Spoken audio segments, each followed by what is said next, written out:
മംഗല്യത്താലി. രചന കാശിനാഥൻ. അവതരണം മിത്രവിന്ദ. ഭദ്ര, നിൽക്കടോ, ഞാൻ ഈ വേഷമൊന്ന് മാറട്ടെ, ഹരി ഉറക്കെ പറഞ്ഞു.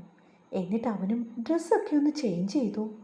ശേഷം കാറിൻ്റെ ചാവിയും എടുത്തുകൊണ്ട് ഭദ്രയുടെ അടുത്തേക്ക് തിടുക്കത്തിൽ ചെന്നു. അവൻ നോക്കിയപ്പോൾ ഭദ്ര കരഞ്ഞുകൊണ്ട് നിൽക്കുകയാണ്. ഭദ്ര, താൻ എന്തിനാ ഇങ്ങനെ കരയുന്നേ? എടോ, ടീച്ചർക്ക് യാതൊരു കുഴപ്പവും കാണില്ല. ടീച്ചർ ഉറങ്ങുമായിരിക്കും, അതാ ഫോൺ എടുക്കാത്തത്. ഇല്ല ഹരിയേട്ടാ, ടീച്ചർക്ക് എന്തോ പറ്റി, എനിക്ക് ഉറപ്പാണ്.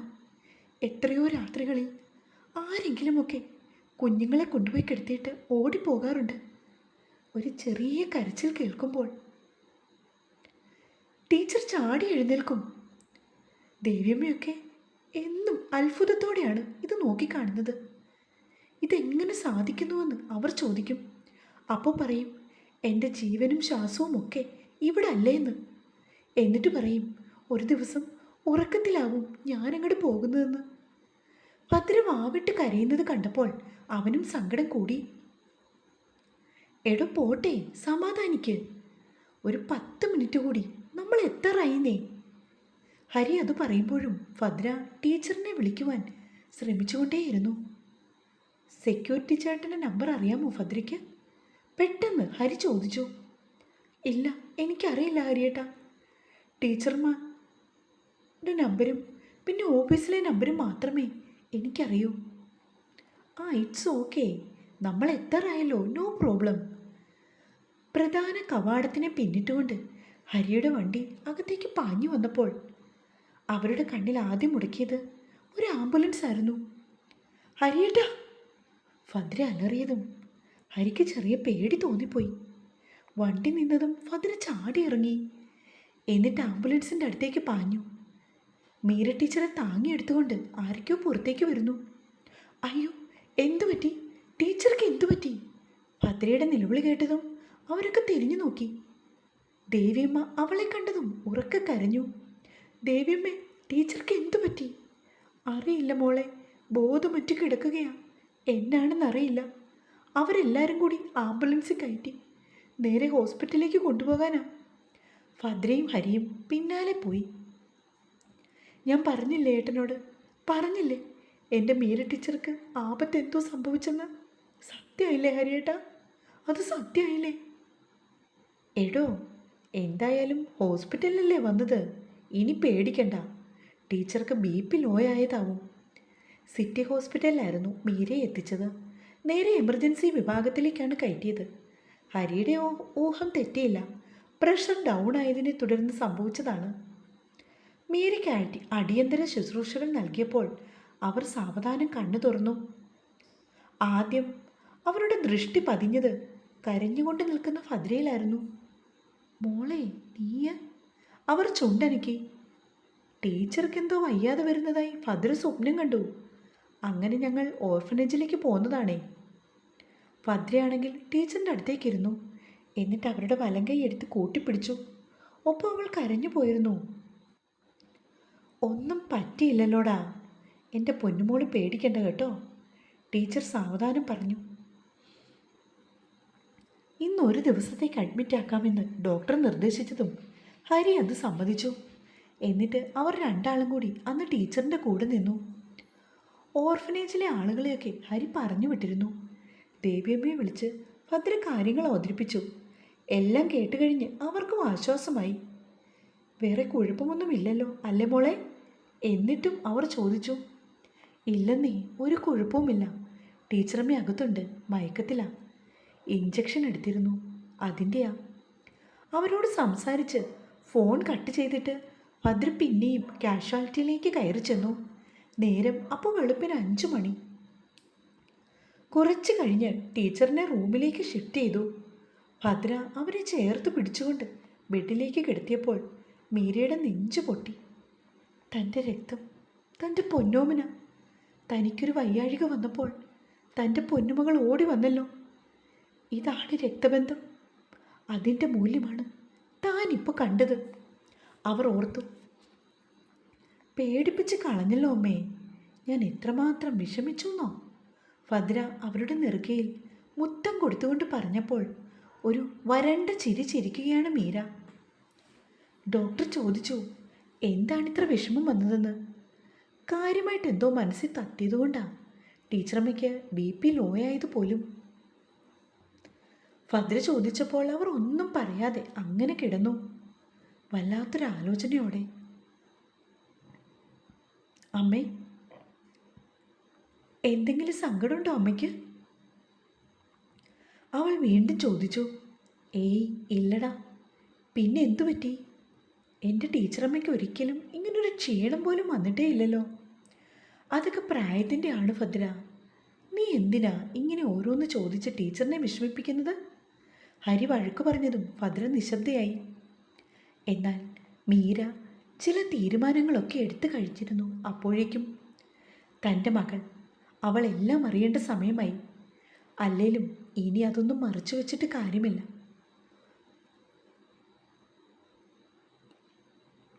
അവളുടെ ജന്മം അത് വെളിപ്പെടുത്തണം. ഇല്ലെങ്കിൽ തനിക്ക് എന്തേലും പറ്റിയാൽ തൻ്റെ കുഞ്ഞ്, അവളുടെ അച്ഛനെ അമ്മയെ അറിയാതെ അവൾ ജീവിച്ച് തീർക്കേണ്ടി വരും. ഹരി ഓഫീസിൽ പോകുമ്പോൾ എല്ലാം തുറന്നു പറയാൻ അവർ തീരുമാനിച്ചുറപ്പിച്ചു. അമ്മേ, അമ്മ ഇത് എന്തു ഭാവിച്ച? സ്വന്തം ഇഷ്ടത്തിന് ഓരോന്ന് ചെയ്തു കൂട്ടിയിട്ട് ഇപ്പോൾ ഒടുക്കും എന്തായി? മേജറായിട്ടുള്ള എല്ലാ കമ്പനിയും നമ്മളുമായിട്ടുള്ള കോൺട്രാക്റ്റ് പിൻവലിച്ചു. ഒന്നിനൊന്ന് കമ്പനി നഷ്ടത്തിലേക്ക് കൂപ്പുകുത്തുകയാണ്. ഇനിയും അമ്മയുടെ അഹമ്മതി നിർത്തിയിട്ടില്ലെങ്കിൽ നമ്മൾ പിച്ചച്ചണ്ടി എടുക്കേണ്ട അവസ്ഥയാവും. ആദ്യമായിട്ട് അനിരുദ്ധൻ അത്രമേൽ ക്ഷോഭത്തോടെ മഹാലക്ഷ്മിയോട് സംസാരിച്ചത്. എന്നാൽ യാതൊരു കൂസലുമില്ലാതെ അവർ കാലിന്മേൽ കാലും കയറ്റിവെച്ച് സെറ്റിയിലിരിക്കുകയാണ്. അമ്മേ, ഞാൻ പറയുന്നത് എന്തെങ്കിലും അമ്മ കേൾക്കുന്നുണ്ടോ? അവൻ ഒന്നുകൂടെ ചോദ്യം ആവർത്തിച്ചു. നിനക്ക് എന്തിൻ്റെ കേടാണ്? വെറുതെ എന്നെ ദേഷ്യം പിടിപ്പിക്കാനായിട്ട് വന്നിരിക്കുന്നു. എടാ, അവൻ ജോലികൾ ചെയ്യുന്നത് കണ്ടെങ്കിലും നിനക്ക് പഠിക്കാൻ മേലായിരുന്നു. വെറുതെ നോക്കുകുത്തിയുടെ കണക്ക് അവിടെ പോയിരുന്നു. ആ സമയത്ത് കമ്പനിയുടെ എന്തെങ്കിലും കാര്യങ്ങൾ നീ ഒന്ന് പഠിക്കാൻ ശ്രമിച്ചിരുന്നെങ്കിൽ ഇന്നീ അവസ്ഥ വരില്ലായിരുന്നു. ഓഹോ, അപ്പോൾ കുറ്റം മുഴുവൻ എനിക്കായി അല്ലേമ്മേ? ദേഷ്യം വന്നിട്ട് കണ്ണ് കാണാൻ മേലാത്ത അവസ്ഥയിലായിരുന്നു അനിരുദ്ധൻ. അതേടാ, നിന്റെ ഭാഗത്ത് തന്നെയാണ് കുറ്റം മുഴുവനും. ആദ്യം നീ നന്നാവാൻ നോക്ക്, എന്നിട്ട് എൻ്റെ മെക്കിട്ട് കയറാൻ വന്നാൽ മതി. അമ്മ ഒരുത്തി കാരണമാണ് ഈ കുടുംബം ഇങ്ങനെ അധപ്പതിച്ചത്. പണത്തോടുള്ള അമ്മയുടെ ആർത്തി. അതുകൊണ്ടല്ലേ ഭദ്രയെ പോലും അമ്മ ബലിയാടാക്കാൻ ശ്രമിച്ചത്. എന്തായാലും ഹരി നന്മയുള്ളവനാ. അതുകൊണ്ടാണല്ലോ അവൻ ഉന്നതങ്ങളിലേക്ക് കയറിക്കൊണ്ടിരിക്കുന്നത്. അമ്മ അറിഞ്ഞിരുന്നോ? രവീന്ദ്രൻ സാർ ഹരിയുമായി ചേർന്ന് പുതിയൊരു കമ്പനി സ്റ്റാർട്ട് ചെയ്തു. നമ്മുടെ മേജർ കമ്പനീസ് എല്ലാം ഹരിയുടെ കമ്പനിയുമായി പുതിയ കരാറിൽ ഏർപ്പെട്ടു. അമ്മ പിൻകാലുകൊണ്ട് തൊഴിച്ചു വിട്ടപ്പോൾ ഓർത്തിരുന്നില്ലല്ലേ മകൻ ഇതുപോലെ കത്തിക്കയറി വരുമെന്നുള്ളത്? എനിക്ക് അവൻ്റെ കാര്യം കേൾക്കുക പോലും വേണ്ട. ഇനി അതിനെക്കുറിച്ച് സംസാരിക്കാനാണ് നിന്റെ ഭാവമെങ്കിൽ രണ്ടിനെ കൈപിടിച്ച് ഇറക്കി വിടും ഞാൻ. ഈ രണ്ടെന്ന് ഉദ്ദേശിച്ചത് അമ്മ ആരെയാ? പിന്നിൽ നിന്നും ഐശ്വര്യയുടെ ശബ്ദം. പെട്ടെന്ന് മഹാലക്ഷ്മി ഒന്ന് പകച്ചു. അമ്മ ഇറക്കിവിടുക ഒന്നും വേണ്ട. ഞങ്ങൾ രണ്ടാളും സ്വന്തം ഇഷ്ടപ്രകാരം പോയേക്കാം. എന്തേ, മതിയോ? ഞാൻ അതൊന്നും മനസ്സിലോർത്തുകൊണ്ട് പറഞ്ഞതല്ല മോളെ. എന്തോർത്തിട്ടാണേലോ അല്ലെങ്കിലും ശരി, അമ്മ പറഞ്ഞല്ലോ. ഐശ്വര്യ അത് ഏറ്റുപിടിച്ചു.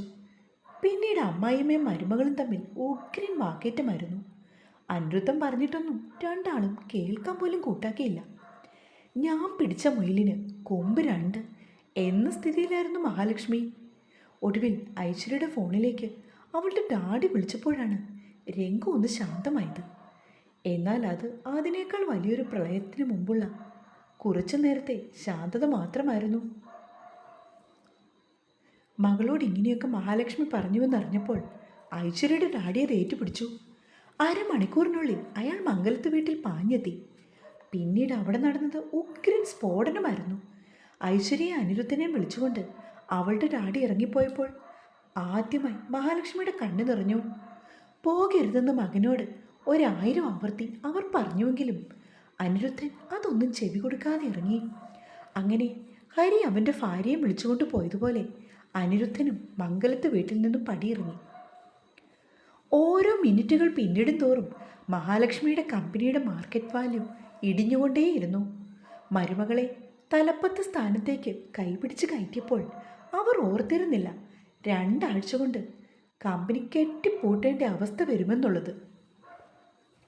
പാവം ഹരിയെ വെറും കറിവേപ്പില പോലെ വലിച്ചെറിഞ്ഞ അവർക്ക് ദൈവം കൊടുത്ത ഏറ്റവും വലിയ ശിക്ഷയായിരുന്നത്. അന്നാണെങ്കിൽ കമ്പനിയിലെ എംപ്ലോയീസിന് സാലറി കൊടുക്കേണ്ട ദിവസമാണ്. കമ്പനി നഷ്ടത്തിലായതുകൊണ്ട് ഒരൊറ്റ ചില്ലി കാശ് പോലും അക്കൗണ്ടിലില്ല. കോടികൾ കിടന്നിരുന്ന അക്കൗണ്ട് ചുരുങ്ങിയ ദിവസങ്ങൾ കൊണ്ട് കാലിയാകുകയാണ്. അതിന് പ്രധാനപ്പെട്ട കാരണമെന്ന് പറയുന്നത് മേജറായിട്ടുള്ള കമ്പനിയൊക്കെ മംഗലത്ത് ഗ്രൂപ്പിൽ നിന്നും വിത്ഡ്രോ ചെയ്തു പോയപ്പോൾ അവർ നിക്ഷേപിച്ച പണം തിരികെ കൊടുക്കേണ്ട അവസ്ഥയായിരുന്നു. അപ്രകാരമാണ് മഹാലക്ഷ്മി തകർന്നു പോയത്. സാലറി കൊടുക്കേണ്ട ദിവസമാണെന്ന് പറഞ്ഞ് കമ്പനി മാനേജർ വിളിച്ചപ്പോൾ മഹാലക്ഷ്മി അയാളോട് പറഞ്ഞു വീട്ടിലേക്ക് വരുവാൻ. 50 പവൻ്റെ സ്വർണ്ണാഭരണങ്ങൾ ഇരിപ്പുണ്ടായിരുന്നു വീട്ടിൽ തന്നെ. അത് മുഴുവൻ അവരെടുത്തു. ഈ മാസത്തെ സാലറി അങ്ങനെ കൊടുക്കുവാൻ അവർ ധാരണയിലായി.